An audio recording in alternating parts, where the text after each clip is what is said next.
Assalamualaikum warahmatullahi wabarakatuh. Waalaikumsalam. Yang terhormat Ibu Yeni Kusdianingsih selaku dosen mata kuliah metodologi penelitian. Di sini kami akan mempresentasikan hasil penelitian kami yang berjudul pemilihan kos terbaik di sekitar Universitas Trunojoyo Madura menggunakan kombinasi metode SAW dan TOPSIS. Izinkan kami perkenalkan terlebih dahulu sebelum menjelaskan penelitian kami. Jadi perkenalkan, nama saya Muhammad Putra Senja Kaimana dengan NIM akhir 138 dan rekan saya. Nama saya Ilham Bintang Ramadan dengan NIM akhir 039. Oke. Jadi yang pertama yaitu latar belakang. Jadi latar belakang sini adalah indekos adalah suatu bentuk penyedia layanan sementara di mana seseorang dapat tinggal dengan pembayaran yang dilakukan secara bulanan atau tahunan sesuai kesepakatan antara penyewa dan pemilik kos. Banyaknya penyedia indekos dengan berbagai macam penawaran fasilitas menjadi penawaran fasilitas di sekitar Universitas Trunojoyo Madura menjadi pertimbangan bagi mahasiswa dalam menentukan tempat kos mana yang akan dipilih. Hal ini mengakibatkan mahasiswa merasa kebingungan dan kesulitan dalam memilih kos sesuai dengan kebutuhan mereka. Maka dari itu, kita sebagai peneliti menggunakan sistem pendukung keputusan dengan menerapkan beberapa metode. Lalu apa sih permasalahan dari penelitian ini? Jadi permasalahannya adalah berdasarkan latar belakang masalah tersebut yang tadi saya sudah jelaskan, dapat dirumuskan bahwa dengan berbagai macam penawaran fasilitas seperti fasilitas, harga, keamanan, kenyamanan, dan jarak tempuh ke UTM, pada indekos menyebabkan mahasiswa merasa kesulitan dan kebingungan dalam memilih indekos di sekitar Universitas Trunojoyo Madura.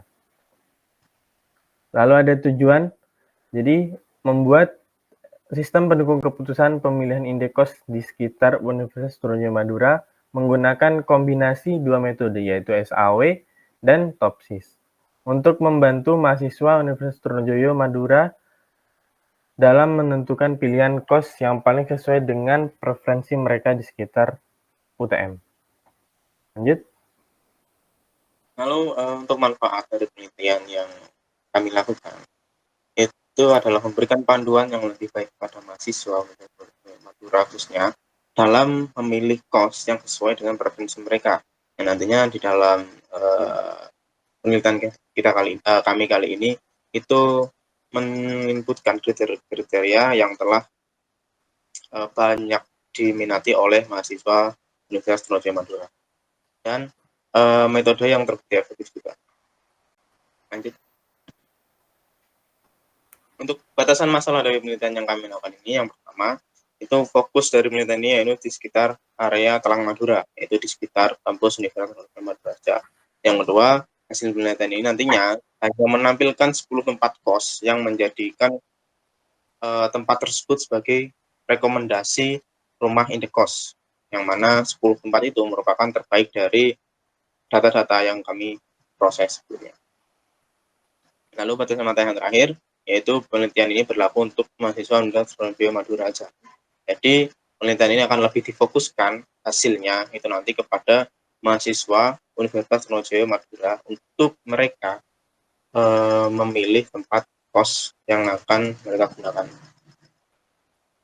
Lanjut. Untuk pertanyaan penelitiannya ini ada dua. Yang pertama itu bagaimana menerapkan metode SAW dan TOPSIS untuk menentukan indikator terbaik di Universitas Trunojoyo Madura.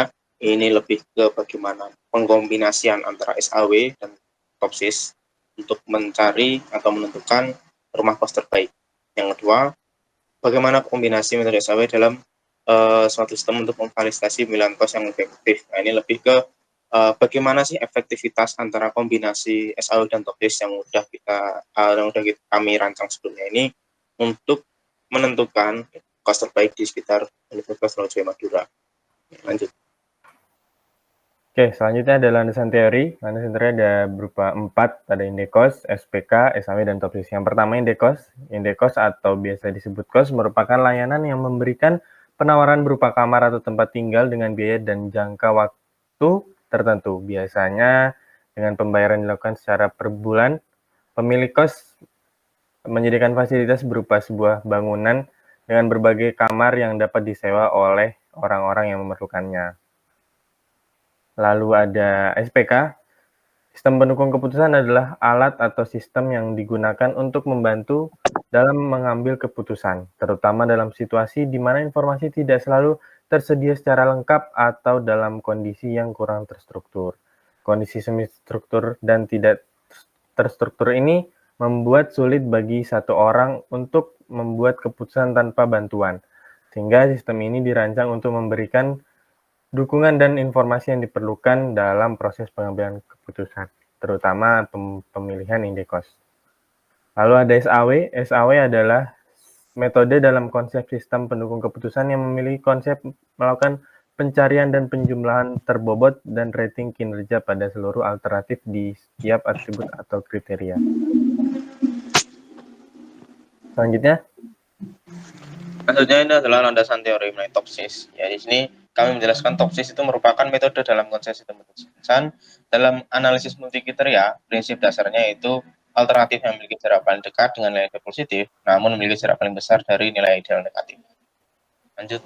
Ya, di sini metode penelitian yang kami gunakan itu ada beberapa langkah. Yang pertama, kami melakukan studi literatur. Yang kedua, melakukan identifikasi masalah, dilanjut pengumpulan data, lalu analisa kebutuhan, perancangan sistem, dan juga pengimplementasian. Lanjut.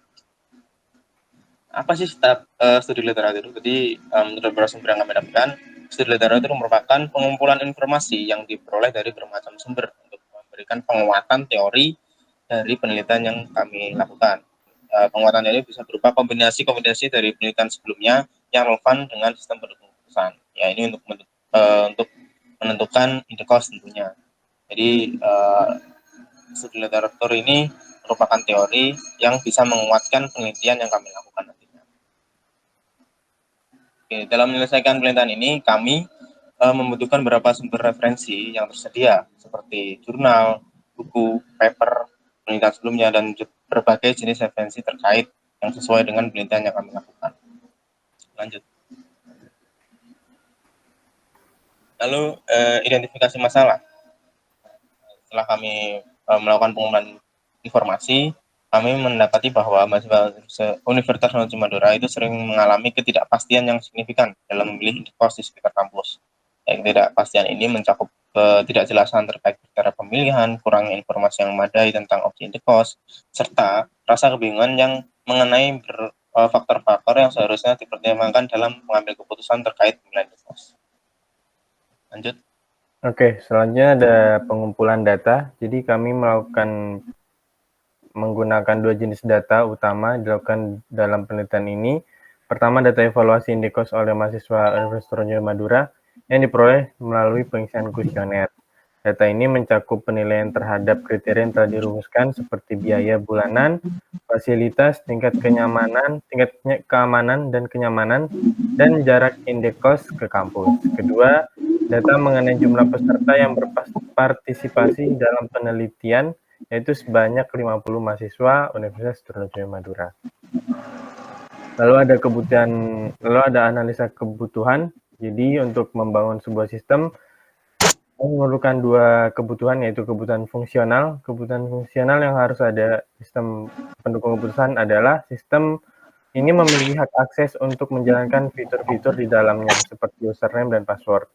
Lalu ada yang kedua, sistem dapat mengelola dan menampilkan data.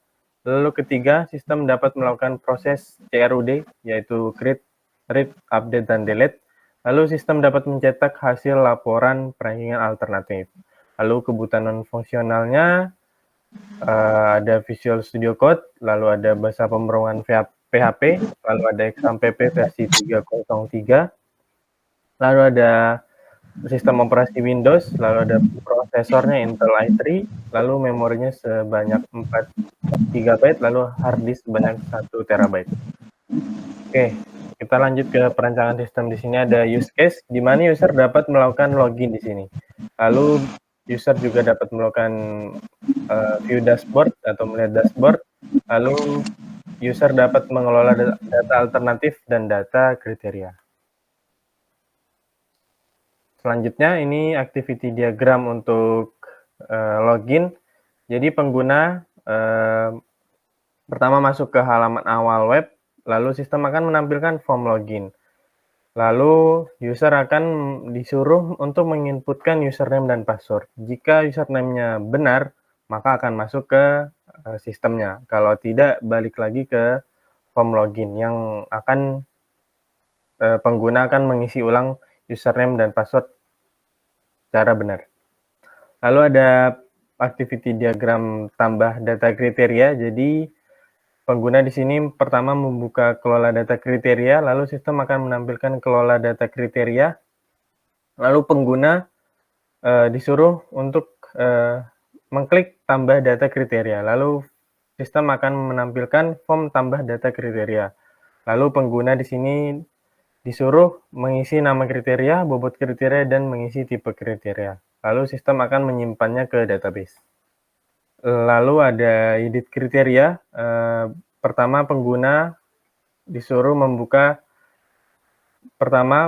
pengguna buka kelola data kriteria, lalu sistem akan menampilkan kelola data kriteria, lalu pengguna akan mengklik edit data kriteria, lalu sistem akan menampilkan form edit data kriteria yang berisi mengubah nama kriteria, bobot, dan mengubah tipe.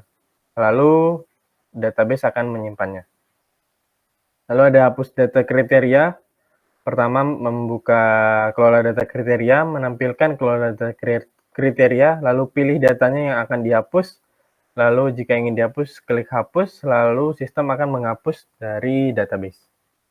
Untuk data alternatif hampir sama, tapi hanya beda pada pengisian form, cuman mengisi nama alternatif saja. Lalu setelah itu sistem akan menyimpan ke database. Untuk edit alternatif sama, bedanya cuma di mengubah nama alternatifnya saja.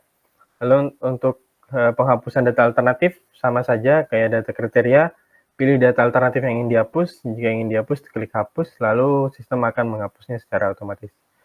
Lalu ada view data ranking, jadi pada halaman dashboard ada navigasi data perankingan atau data hasil akhir. Terus sistem akan menampilkan hasil dari perankingan SAW dan top list tersebut. Lalu selanjutnya view data penilaian. Lalu di sini pengguna membuka data penilaian pada dashboard.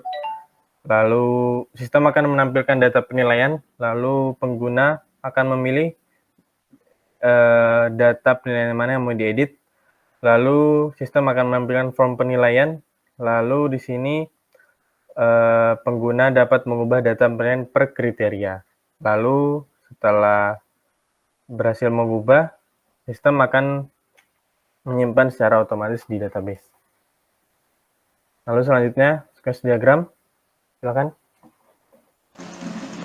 Ya, untuk sequence diagram ini merupakan diagram alur dari mana proses yang kami proses sistem yang kami buat.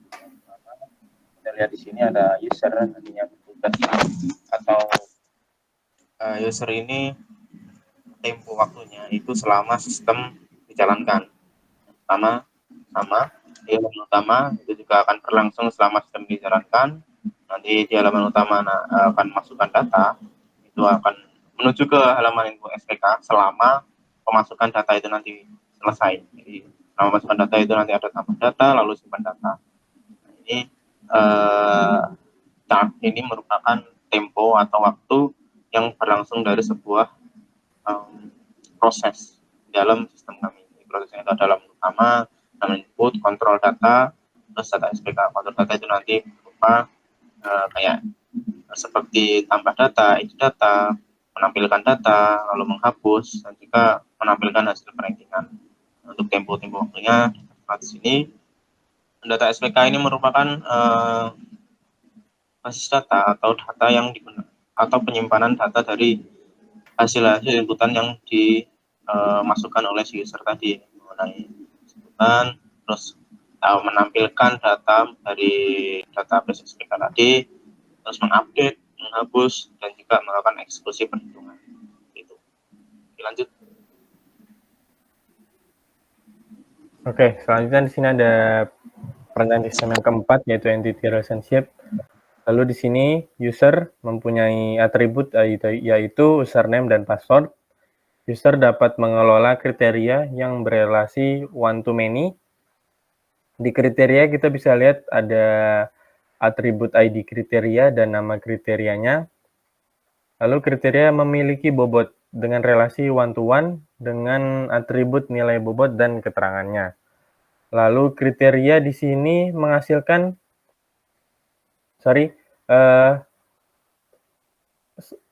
user dapat mengelola cost atau nama alternatifnya dengan relasi one to many.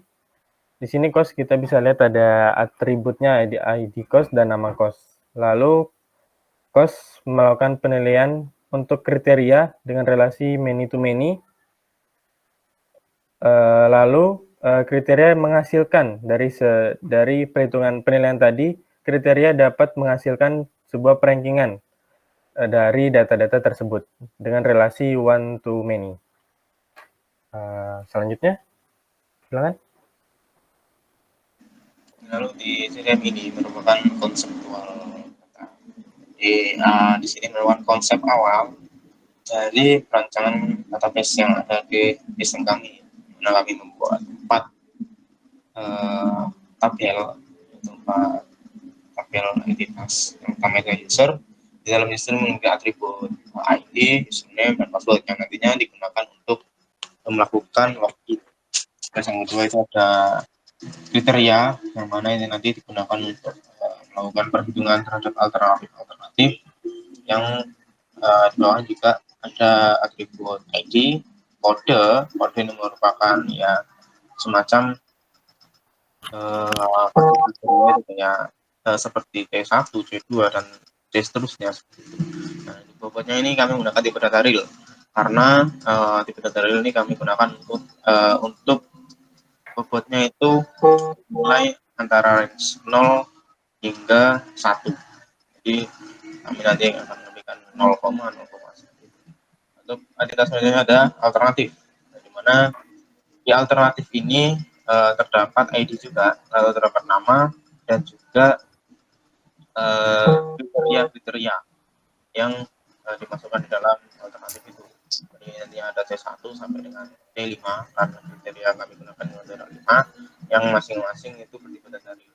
Nah, untuk result ini sebenarnya merupakan tabel yang dihasilkan dari hubungan antara kriteria dan juga alternatif. Nantinya setelah perhitungan itu dilakukan akan menghasilkan tabel atau entitas result ini. Nanti dalamnya itu ada ID, terus nama alternatif, nilai hasil atau nilai akhirnya berupa real datanya, dan rankingnya berupa integer. Nanti akan hasil itu akan di ranking mana yang terbaik dan mana yang memiliki nilai paling rendah. Lanjut.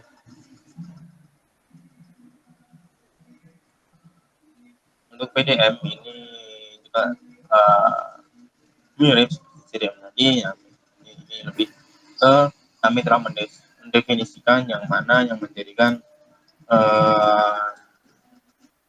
key atau sudah terjadi fisik di data model kami.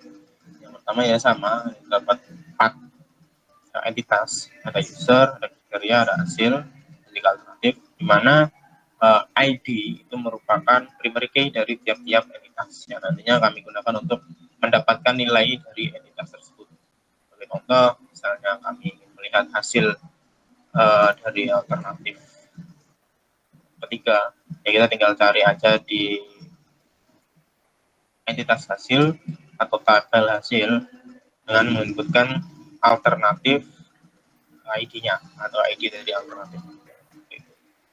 Lanjut. Oke, selanjutnya di implementasi sistem yang kita udah barusan bahas, ada halaman login. Di sini berupa implementasi sistemnya. User memasukkan username dan password. Lalu ada data kriteria. Jadi di sini ada dashboard yang ada dashboard di sebelah kiri yaitu sidebar, ada dashboard, ada data kriteria, ada data alternatif, data penilaian, dan data hasil akhir atau perankingan. Di sini kita bisa lihat data kriterianya, ada kode kriterianya, yaitu C1 dan seterusnya, nama kriteria, bobot dan jenis, dan edit dan dihapus. Lalu ada edit kriteria, jadi di sini user akan memasukkan kode kriterianya, lalu ada nama kriterianya, bobot, dan jenis kriterianya. Lalu di sini ada data alternatif, jadi di sini nama-nama kos yang akan diberikan penilaian. Ada berupa aksi di sebelah kanan, ada edit dan menghapus. Lalu ada aksi juga untuk tambah datanya. Di sini untuk edit alternatifnya, kita bisa mengisi nama alternatifnya.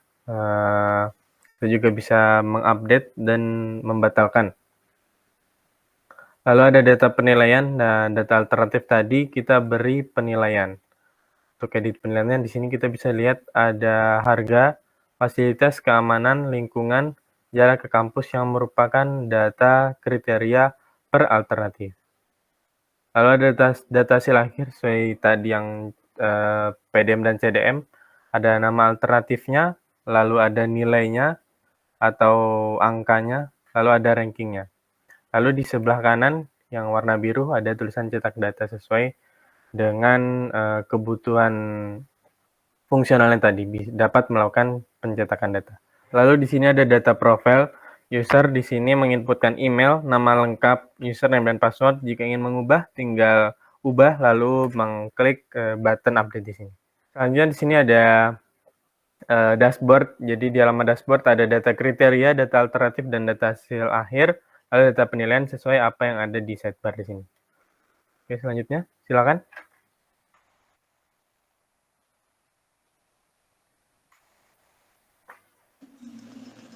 Ya, di sini merupakan perhitungan manual, yang mana yang pertama itu kami menggunakan normalisasi matriks menggunakan metode SAW. Jadi data alternatif yang sudah berisikan kriteria-kriteria, di dalamnya ada C1 sampai dengan C5, dan kami memiliki 50 alternatif untuk melakukan perhitungannya. Jadi untuk hasil perhitungan normalisasi terlampir dalam gambar yang kami tampilkan ini. Lanjut.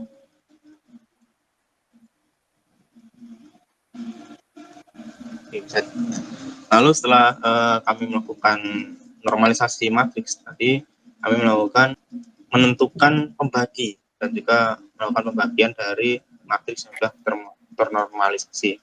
Nah, di sini di tabel ini kita bisa lihat pembagi yang sudah kami susun atau kami tentukan itu berdasarkan jumlah kriteria yang sudah kami tentukan. Jadi terdapat 5 pembagi itu bergantung pada kriteria yang ada. Kalau 5 pembagi, jadi kami juga sudah menyediakan 5 kriteria. Nah, untuk hasil pembagiannya itu merupakan hasil dari pembagian matriks yang sudah ternormalisasi tadi, dilakukan pembagian dengan pembagi yang sudah kami tentukan, yang sudah disiapkan dengan rumus-rumus pembagian yang ada di tool Excel. Lanjut. Nah, lalu setelah dilakukan pembagian tadi kita melakukan perkalian dengan bobot kriteria yang sudah ditentukan. Jadi untuk bobot kriterianya sesuai dengan yang awal yang ada di halaman tadi, lalu kita kalikan dengan hasil yang sudah dilakukan pembagian sebelumnya.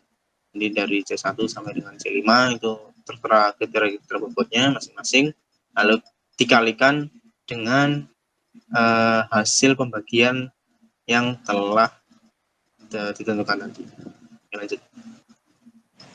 Oke, selanjutnya ini adalah pencarian solusi ideal positif dan juga negatif, yang mana setelah kami tampilkan yaitu A+, itu merupakan solusi ideal positif, di mana tiap-tiap kriteria itu memiliki nilai masing-masing. Bagi contoh C1 itu 0,0195, C2 0,07357 dan seterusnya. Terus untuk A negatif itu merupakan solusi ideal negatif. Nah, C1-nya itu bernilai 0,12677, C2-nya 0,01839 dan seterusnya.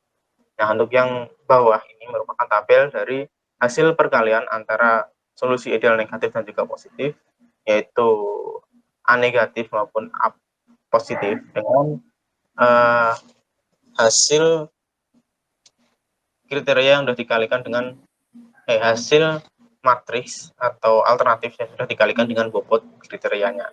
Jadi kita bisa melihat D1 plus itu merupakan ideal positifnya, dan juga D1 min itu merupakan ideal negatif dari alternatif pertama hingga D50 plus maupun min. Seperti itu. Oke, lanjut. Nah, yang terakhir ini merupakan hasil dari nilai preferensi dan juga melakukan perankingan. Jadi setelah kami melakukan perhitungan, dapatlah nilai preferensi dan kami melakukan perankingan dari nilai-nilai yang ada. Di sini kami menggunakan 50 data alternatif, yang mana kami tampilkan contoh di sini yang memiliki atau menempati ranking pertama itu merupakan alternatif ke-6 dengan nilai preferensi 0,8777000099. Lalu untuk alternatif ke-50 itu menempati nilai atau ranking ke-24 dengan nilai preferensi 0,7453258885. Itu. Jadi berdasarkan penelitian kami menggunakan kombinasi antara SAW dan juga toksis, alternatif ke-6 merupakan kos dengan nilai preferensi tertinggi dan ranking terbaik, yang artinya memiliki rekomendasi paling tinggi dalam sistem kami. Oke, mungkin itu aja dari kelompok kami. Mohon maaf jika penelitian kami ada kurangnya. Selebihnya, mohon maaf. Assalamualaikum warahmatullahi wabarakatuh.